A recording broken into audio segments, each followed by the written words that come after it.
Greetings, Nick Bowcott with Sweetwater here, and welcome to Iron Maiden-style dual harmony lines part 2. In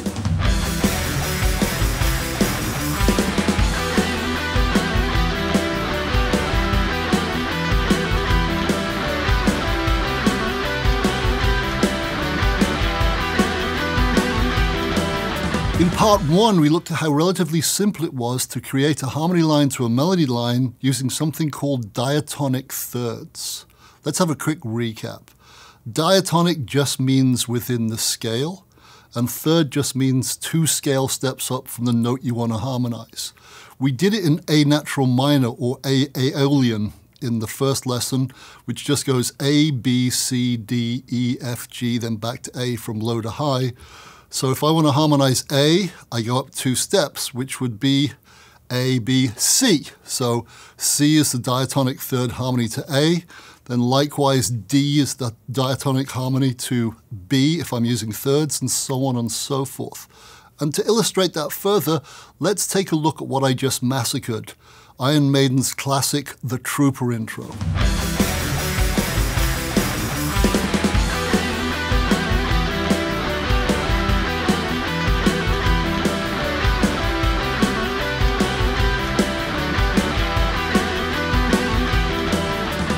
This bad boy is in the key of E minor, so E natural minor is the order of the day, and the notes in that bad boy are E, F sharp, G, A, B, C, D, then back to E, and that's going from low to high. And we can use diatonic thirds to create harmonies, and that's exactly how they do the very start. Dave plays this riff.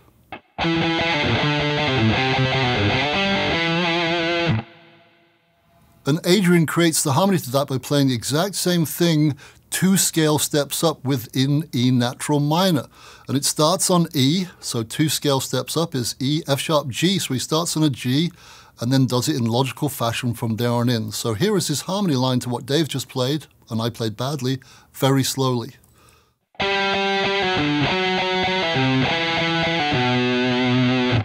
Got me? Dave did this.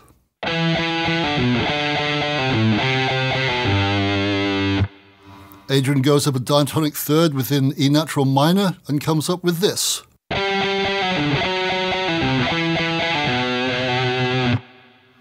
Simple lines intertwining, none more simple. Anyway, enough Spinal Tap quotes. Let's get on to the next part, which is that lush melody line that follows. And that all of a sudden puts a big question mark over the diatonic thirds theory, because let's check it out. This is what Dave plays slowly.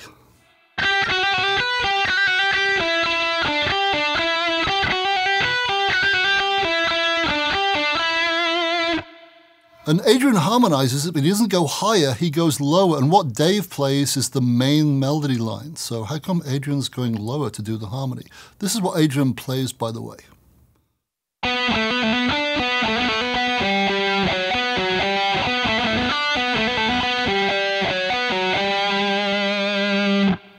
That distance is not a third. Let's check out the distances here. Those are the first 2 harmony notes. So what's going on? If I actually look at what's going on with regards scale steps, the difference between the 2 runs, because Adrian's part is completely within E natural minor, is 5 scale steps, meaning a 6th. So what does a 6th have to do with a diatonic third? So we're going diatonic third, then all of a sudden diatonic 6. Well, if we invert the sucker, which means we leave Dave's line exactly where it is and take Adrian's up an octave, let's see what happens, shall we? And all of a sudden, everything will become crystal clear, allegedly. Here's Adrian's line up an octave, played slowly.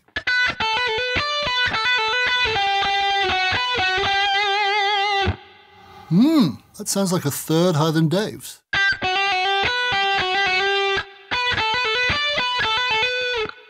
And it is. So what's happened there, if they've done a diatonic third, but inverted it so it's an octave lower? Same thing, Dave's melody line still is in control, but by Adrian playing something lower, gives it a darker, kind of more ominous but cool sound. And to illustrate just how effective this simple method is, what I'm going to do is this. I'm going to replay the start again, and I'm going to play the first pass through that harmony with Adrian's part in its regular place, then I'm going to take it up a whole octave so you can hear the difference.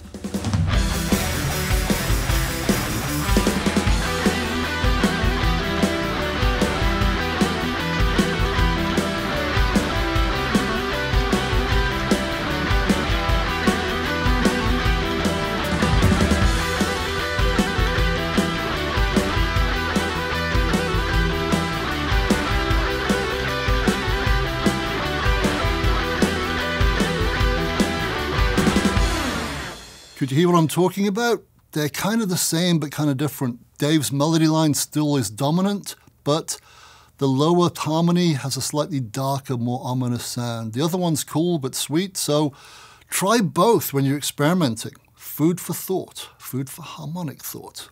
Incidentally, if you'd like to know more about the music theory behind this, please go to the InSync article, What I Wrote, about this subject. I don't want to get embroiled in it here, but if you want to know more, just click the link at the bottom of this video and it'll take you to some fine verbiage. Once again, allegedly. Now, believe it or not, I actually did some research for this, so I went to the Googles, copyright Henry Rollins, and I found an interesting article by a guy talking about vocal harmonies, I guess with choirs. And he said some interesting things. He said to avoid the following like the Black Plague: parallel fifths, parallel fourths, and he also said octaves, quote unquote, are weak harmonies. Really, dude? Really? Maybe in your world, but in the heavy metal hard rock world, the power chord is our food group. It's the foundation of pretty much everything. So that's root fifths. So everything you play with a power chord is parallel fifths, like this.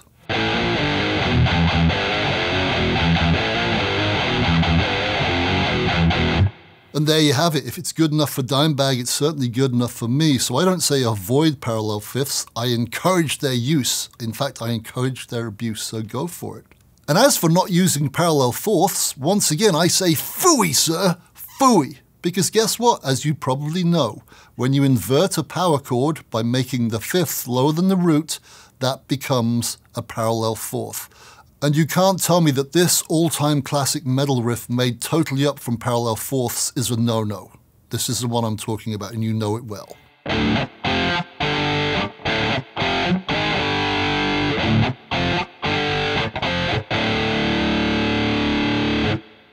So it won't work in a choir.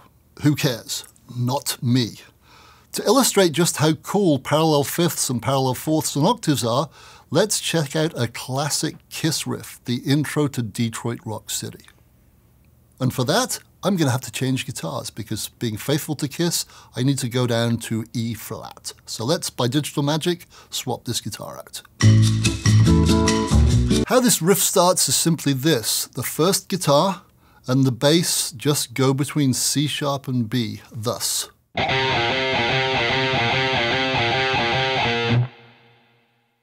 Then the second guitar comes in, playing, guess what? The illegal parallel fifth, which is this. Which means if I were to play both guitar parts together, I'd just be playing C sharp 5 and B5 power chords like this. But better than that, hopefully, but you get the picture. So there you go. And by the way, if you wonder why that doesn't sound like the record, when you split those parts to two separate guitars, it just becomes massive. It becomes orchestrated, it becomes cool. And we'll find that out in a minute by me playing it badly. And if you want to hear it well, get Destroyer. It's a great album, and that's what kicks it off. So that said, let's see what happens the second time the riff comes round, which is this. Guitar 2 stays on the illegal parallel fifth notes. But guitar 1, while the bass remains doing the C sharp to B thing, the guitar 1 does the same thing but takes it up an octave higher, which means now he's effectively inverted that power chord between the two guitars, so now it's another illegal move. So if I were to play both notes together on one guitar, it would be this. And apparently that's a no-no. So 2 no-nos in one foul swoop, plus octaves, and it's one of the best riffs of all time. So once again, sir, I repeat, phooey. Let's check it out.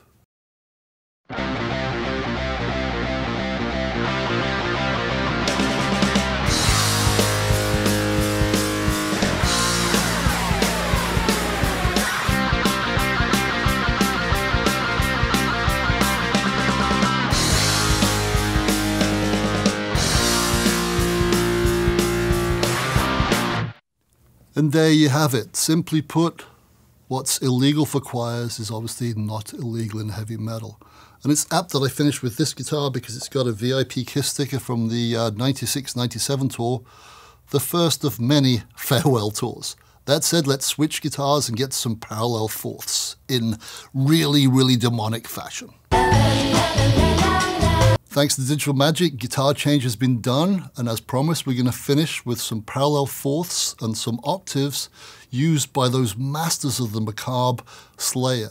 Now, this is heavily influenced, or some might say shamelessly stolen, from the brilliant start to their song Mandatory Suicide. And it's all about parallel fourths and octaves. And in keeping with Slayer, I've kept the same kind of pattern. Check it out.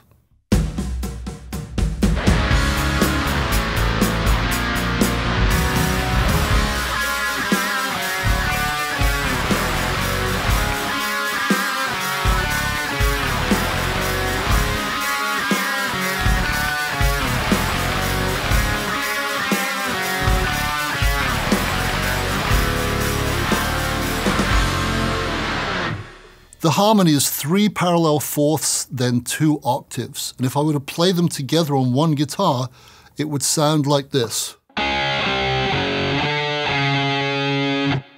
Once again.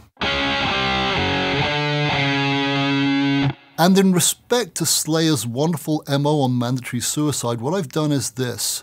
The guitar that plays the 3 lowest parallel fourth notes plays the 2 octave notes higher, which means that the guy who plays the higher of the parallel fourths goes to the lower octave notes. And if memory serves me correctly, the guy playing the low parallel fourths is Kerry, and the upper is the late, great Mr. Jeff Hanneman. So if I were to split those into 2 lines, the lower part with regards to the fourths goes like this.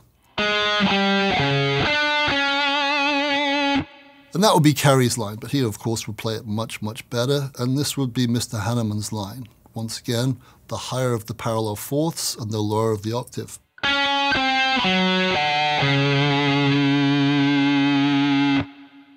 And while when I played both lines on one guitar like this, it didn't sound bad. It sounds much, much, much better when split between 2 guitar players, especially when they're as good as Mr. Hanneman and Mr. King were, and now Mr. Holt and Mr. King are. So there you have it, folks. I'm out. We'll play out with that. And just to finish with this thought, it's good to know the rules, but just because you know them, you don't have to abide by them. The bottom line is this: it doesn't matter what someone says on the internet, regardless of how qualified they are to say it. If you like the way something sounds, then it's correct. End of story. Be creative, be selfish, have fun. See ya!